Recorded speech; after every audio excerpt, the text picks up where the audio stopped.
"Your sister needs peace tonight, Layla. We canceled your birthday."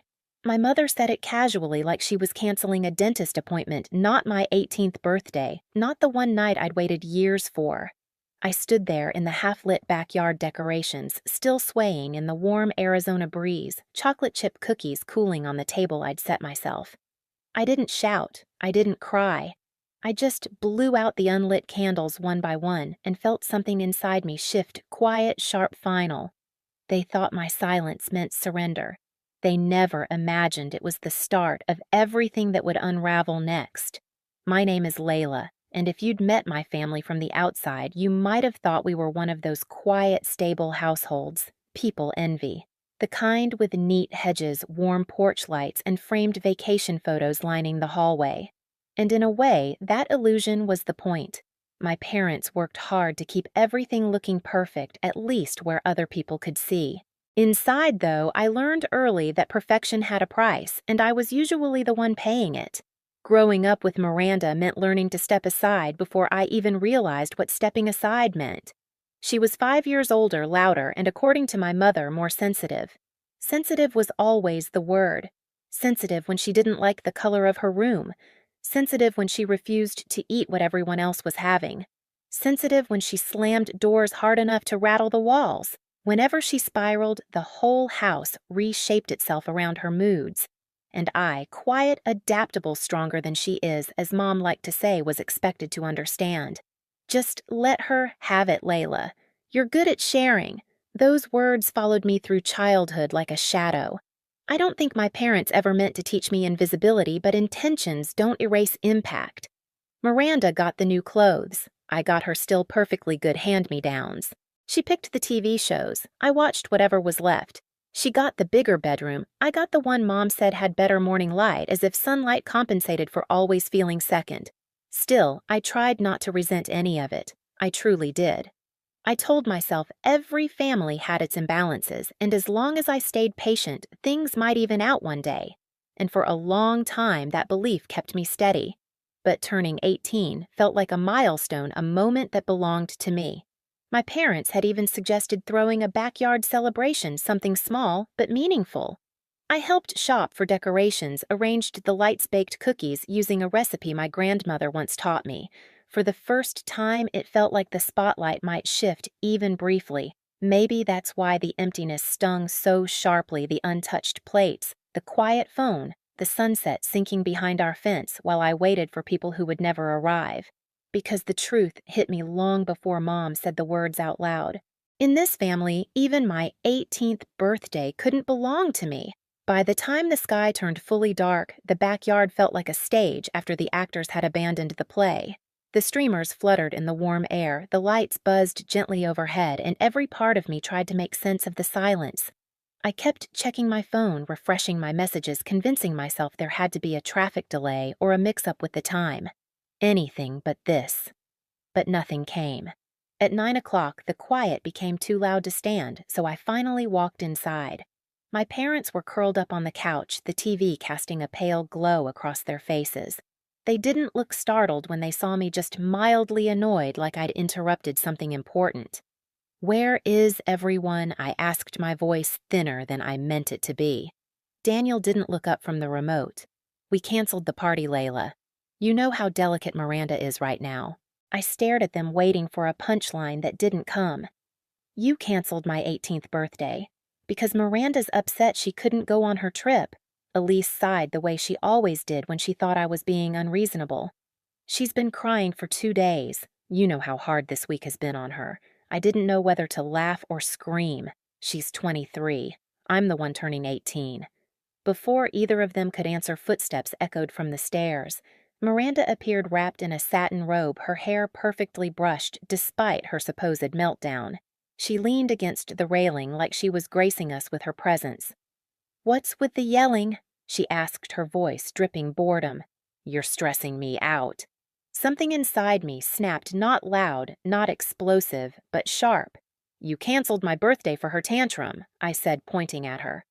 Miranda blinked slowly, then smirked. "If I can't have fun today, neither should you. It's just basic empathy." Empathy. The word landed like a slap.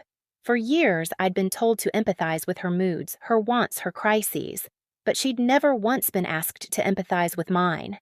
"I'm done," I whispered more to myself than to them. The room fell silent for a beat long enough for everyone to feel the shift. Then the doorbell rang. We all froze. Elise's face paled and Daniel finally muted the TV. Miranda rolled her eyes, clearly annoyed by yet another disruption to her comfort. But when the door opened and I saw who was standing there, my grandfather, Edward Stern Steady, taking in the scene with one sweeping look, I knew the night was about to change direction. And for the first time, I hoped it would. Edward didn't even step inside at first. He stood in the doorway, tall and composed, scanning each of our faces like he already knew he'd walked into a disaster. His eyes landed on Miranda's robe, Daniel's muted TV screen, the untouched decorations still visible through the sliding glass door. "What's going on here?" he asked, voice low but sharp enough to cut through the air. No one answered, so he looked at me. I didn't try to hide the redness around my eyes or the way my hands trembled slightly.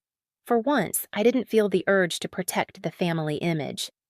"They canceled my birthday," I said quietly, because Miranda was upset. Edward's expression darkened, not dramatic, not loud, just a tightening around his jaw that meant more than shouting ever could. He stepped inside, then closing the door with a controlled click. "Is that true?" he asked Daniel. My father swallowed hard. "It was complicated." "It wasn't complicated," I said. "They lied to everyone, told them I was sick so no one would show up." Elise flinched. Miranda scoffed. Edward turned to them again. "You canceled her 18th birthday for a tantrum." Miranda bristled. "I wasn't having a tantrum. My trip was ruined. I was overwhelmed." Edward stared at her with the kind of silence that makes people shrink.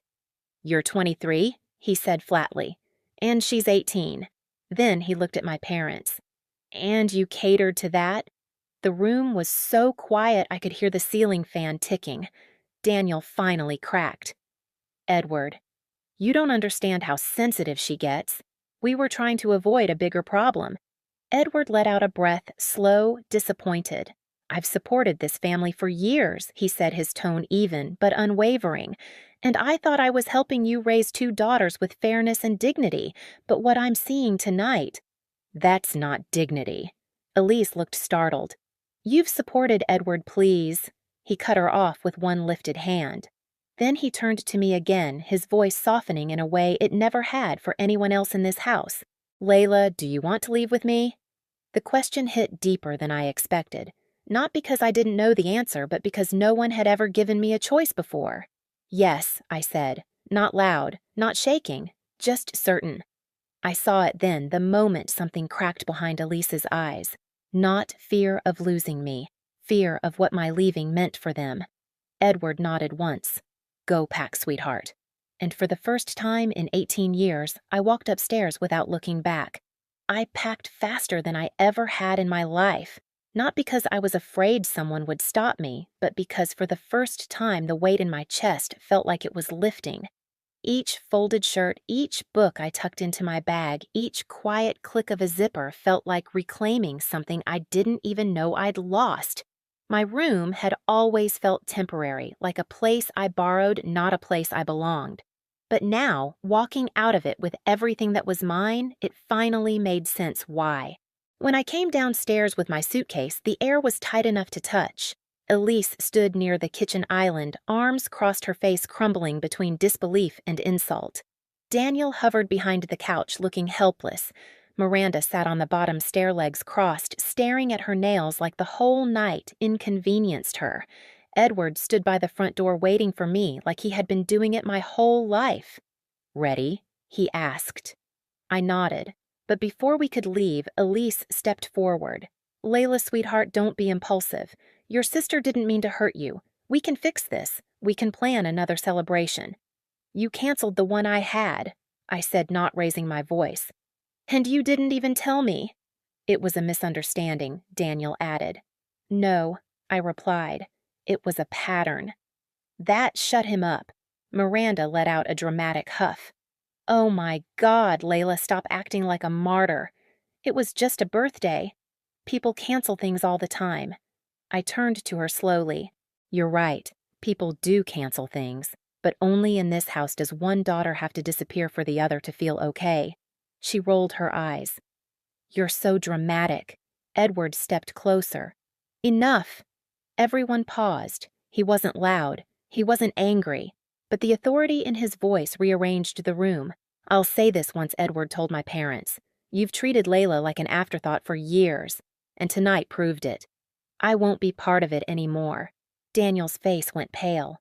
Elise's lips parted ready to plead. Edward. No, he said simply.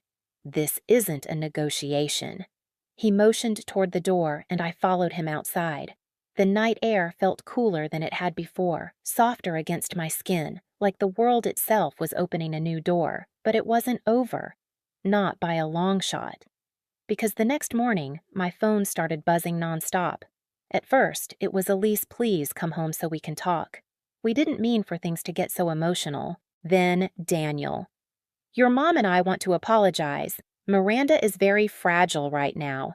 We were trying to manage everything the best we could. Fragile. Of course. Then Miranda, predictably, you're ruining the whole family over a party. Grow up, Layla. I didn't respond to any of them. Edward made me breakfast eggs toast a bowl of fruit he cut himself. Everything felt calm, steady. A life that made sense. A life that didn't revolve around someone's tantrums. You're safe here, he said, for as long as you need.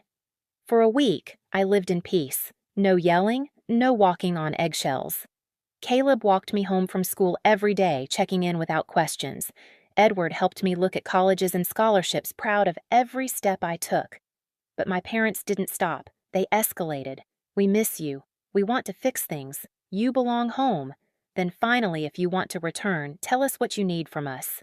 So I did. I sent them one message: Miranda needs to move out. Permanently.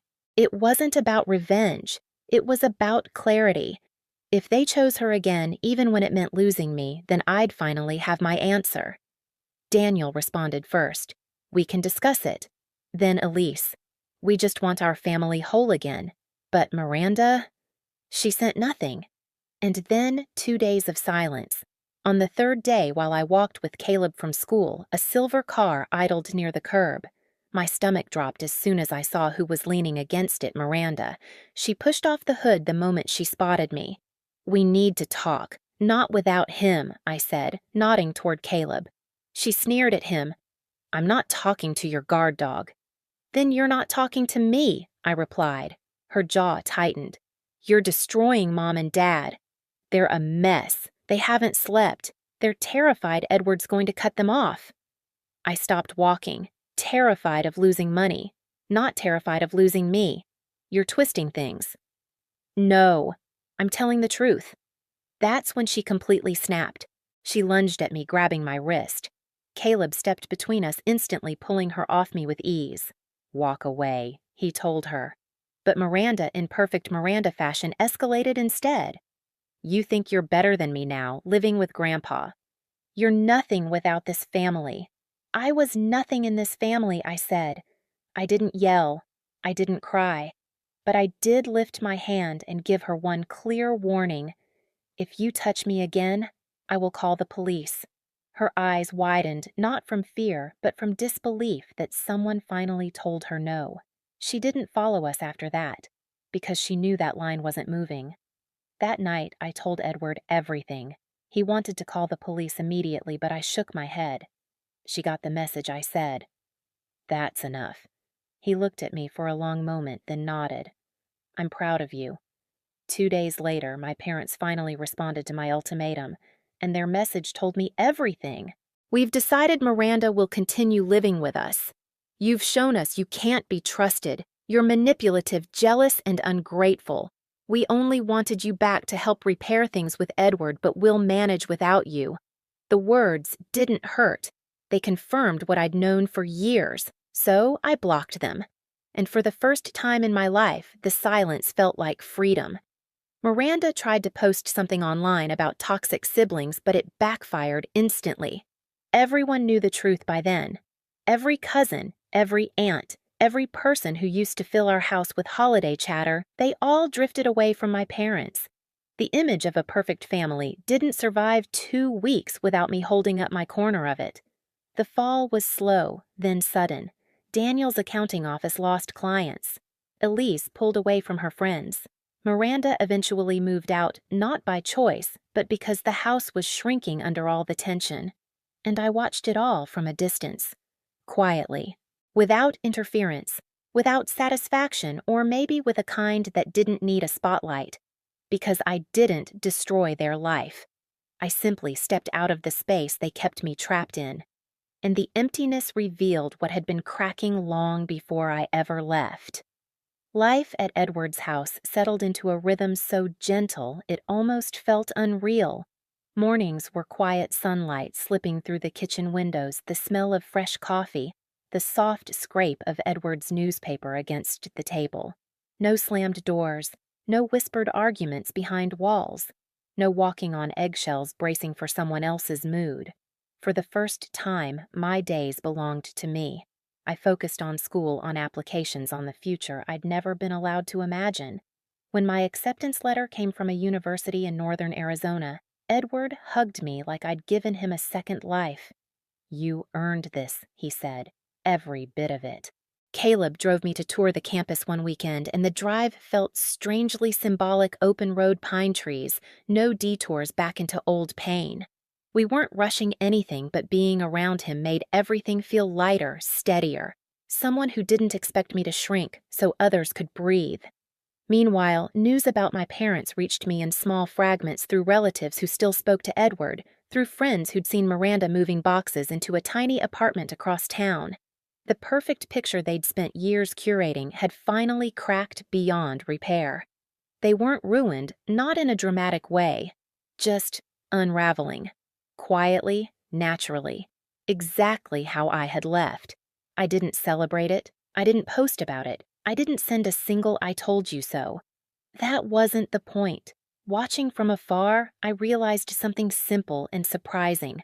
I didn't want revenge anymore. I just wanted peace. And I had it.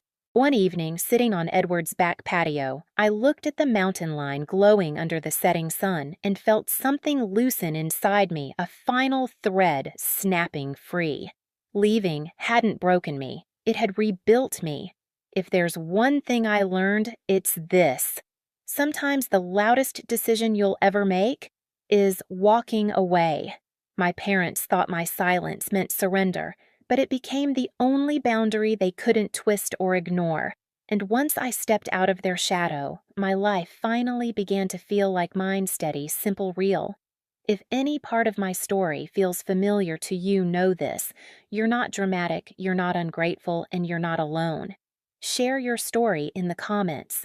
And if you want more, hit subscribe so you don't miss the next one.